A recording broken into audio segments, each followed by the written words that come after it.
আগামী বছরে রাজশাহীতে বিপিএলের ম্যাচ আয়োজনের পরিকল্পনার কথা জানিয়েছেন যুব ও ক্রীড়া মন্ত্রণালয়ের উপদেষ্টা আসিফ মাহমুদ সজীব ভুঁইয়া।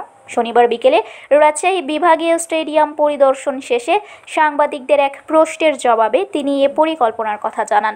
উপদেষ্টা বলেন, ইতিমধ্যেই বলেছে যে আমাদের 3টা স্টেডিয়ামে এখন পর্যন্ত আন্তর্জাতিক এবং বিপিএল সহ ম্যাচগুলো হয়ে থাকে এবং এটাকে আমরা একটু ডিসেন্ট্রালাইজ করার জন্য ইতিমধ্যেই উত্তরবঙ্গের দিকে রাজশাহী স্টেডিয়াম এবং দক্ষিণবঙ্গের দিকে বরিশাল কিংবা খুলনা স্টেডিয়ামে সামনের বছর থেকেই বিপিএল আয়োজনের উদ্যোগ নিয়েছি। ইতিমধ্যেই আপনারা জানেন এখানে বিসিবির দায়িত্বশীলরা এসেছিলেন এবং ওনাদের থেকে এনএসসি ফিডব্যাক নেবে যে কি কি সংস্কার করার প্রয়োজন এবারের বিপিএল এখানে আয়োজন করার জন্য, এবং সে অনুযায়ী আমরা সংস্কার শেষে বিপিএলটাই আশা করি রাজশাহী স্টেডিয়ামে এবারে বিপিএল এর কয়েকটি ম্যাচ আয়োজন করতে পারবো।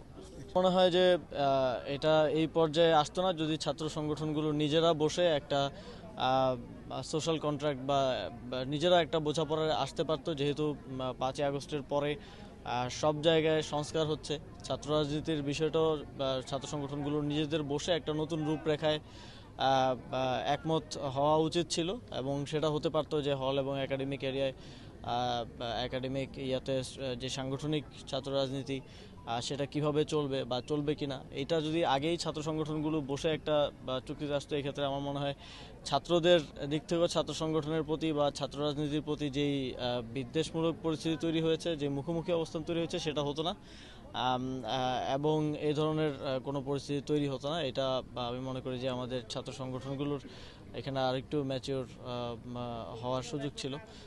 তবে ছাত্র রাজনীতির এখনও যদিও ঢাকা বিশ্ববিদ্যালয় হলগুলোতে ছাত্র রাজনীতি নিষিদ্ধ করেছে, কিন্তু তারপরেও আরও অনেকগুলো বিষয় আছে যেগুলো ডিসপিউটেড। আমি মনে করি এই বিষয়গুলোতে ছাত্র সংগঠনগুলোর নিজেদের বসে একটা শিক্ষার্থীদের দাবি অনুযায়ী শিক্ষার্থী বান্ধব একটা সিদ্ধান্ত নিয়ে ছাত্র রাজনীতি আগামীতে কিভাবে চলবে একটা রূপরেখা প্রণয়ন করে নিজেদের মধ্যে একটা কন্ট্রাক্টের মতো করে 90 আপনারা জানেন যে পরিবেশ পরিষদের মাধ্যমে একটা বোঝাপড়া হয়েছিল, সেরকম একটা বোঝাপড়া হতে পারে এবং তার ভিত্তিতে আগামীতে চলতে পারে।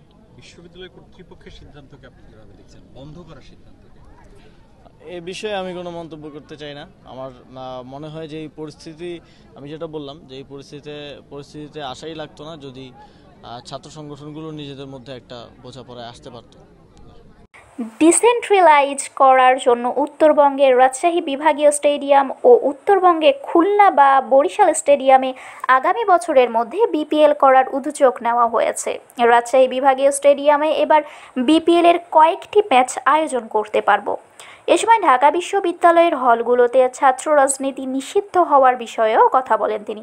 উপদেষ্টা মনে করেন ছাত্র সংগঠনগুলো যদি নিজেদের মধ্যে বোঝাপড়া করত তাহলে তাদের মধ্যে মুখোমুখি বিদ্বেষমূলক পরিস্থিতি এবং হলের রাজনীতি নিষিদ্ধের মতো সিদ্ধান্ত আসতো না। শারমিন শিমু, বরেন্দ্র টেলিভিশন।